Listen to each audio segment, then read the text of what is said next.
Le recensement de la population permet de comptabiliser la population.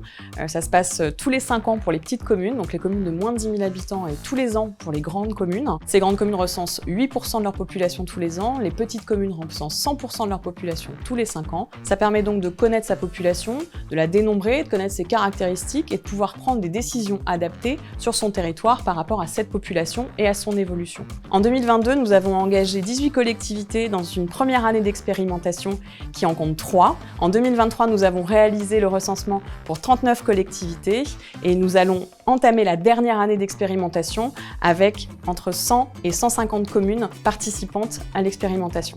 J'ai encadré l'opération du recensement déjà l'année dernière et je l'ai refait cette année. Alors, un bon agent recenseur se doit d'être organisé et rigoureux dans son travail. Il y a beaucoup de papiers à remplir pour l'INSEE et avoir le sens du contact avec les clients afin de créer une relation de confiance qui sera importante par la suite pendant l'opération du recensement. Le facteur est un acteur de proximité et de confiance. L'habitant aura plus de facilité à ouvrir à un facteur. Il était assez naturel finalement pour La Poste, qui est une entreprise à mission, de répondre à cette expérimentation et de se positionner sur cette mission. Je me suis porté volontaire pour cette mission de recensement parce que j'en ai discuté avec une collègue qui l'avait fait l'année dernière et j'ai trouvé ça intéressant, le fait de pouvoir gérer son temps et être autonome. La tournée de reconnaissance permet de découvrir les iris qu'on nous a attribués, aller vérifier que toutes les adresses existent toujours. Ça permet de vérifier qu'il n'y ait pas eu des nouvelles constructions, des démolitions, des déménagements. Durant la première phase du recensement, on distribue dans les boîtes aux lettres une lettre aux habitants pour les prévenir du recensement. On distribue les identifiants et les codes internet pour que les gens puissent faire leur recensement sur internet. On laisse nos coordonnées aussi aux habitants pour qu'ils puissent nous joindre s'ils ne veulent pas le faire sur internet, qu'on puisse le faire avec eux sur papier.